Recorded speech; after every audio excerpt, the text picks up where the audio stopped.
Hello guys on I everyone. आज हम लोग देखने वाले हैं इंट्रोडक्शन स्टेजेस के कैरेक्टरिस्टिक। ओके बच्चों, देखते हैं।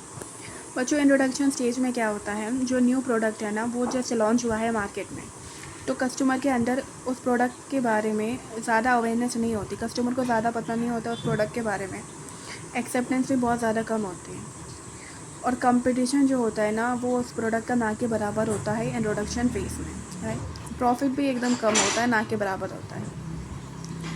अब इंट्रोडक्शन स्टेज में बच्चों आपके 9 कैरेक्टरिस्टिक है। पहला है आपका decision about the product, branding and A packaging and A label.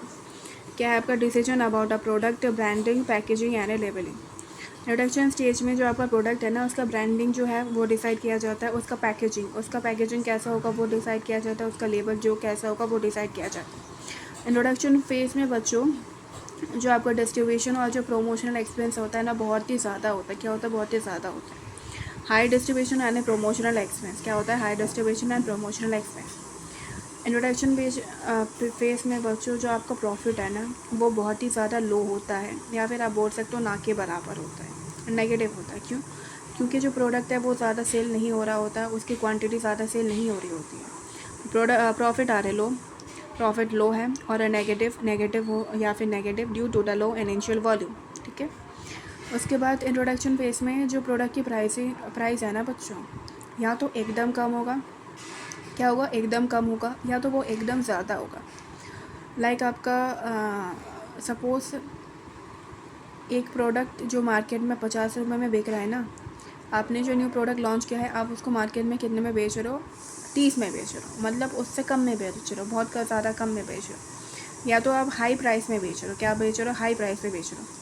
Pricing में भी लो पेनिट्रेशन, प्राइसिंग या तो लो होगा, और हाई स्कीमिंग प्राइसिंग या तो हाई होगा। फिफ्थ पॉइंट में क्या होता है? Huge effort to attract various marketing channel. आपको ज़्यादा एफर्ट लगाना पड़ता है जिससे कि आप मार्केटिंग चैनल को अट्रैक्ट कर सको।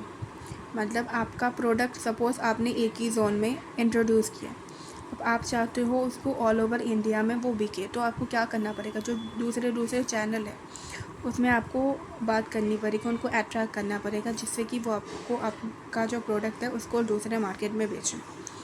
उसके बाद आपका set aggressive promotional effort to increase awareness. आपके प्रोडक्ट के बारे में कस्टमर को ज़्यादा पता नहीं होता इंट्रोडक्शन फेज में, तो आप क्या करते हो? आप अवेयरनेस, प्रोडक्ट के बारे में अवेयरनेस हो कस्टमर को, इसलिए आप एग्रेसिव प्रमोशनल एफर्ट लगाते हैं। उसके बाद है बच्चों 7 पॉइंट आपका product refinement are not possible. Introduction phase में क्या होता है? जो आपने प्रोडक्ट बनाया है उसको चेंज करना, उसको रिफाइनमेंट का मतलब कस्टमाइज़ करना, चेंज करना, वो पॉसिबल नहीं होता है। उसके बाद यहाँ पे आपका बहुत कम नंबर ऑफ कंपटीटर होते हैं इंट्रोडक्शन फेज में।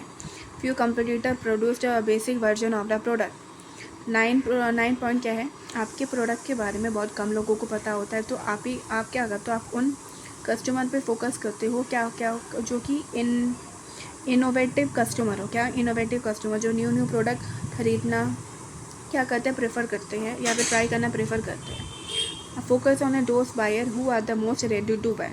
आप उन पे फोकस करते हो जो क्या है आपके प्रोडक्ट को ख़रीदने के लिए तैयार होते हैं। तो बच्चों आज के लिए इतना ही था। सेकेंड वीडियो में हम डिस्कस कर लेंगे आपकी ग्रोथ के कैरेक्टरिस्टिक।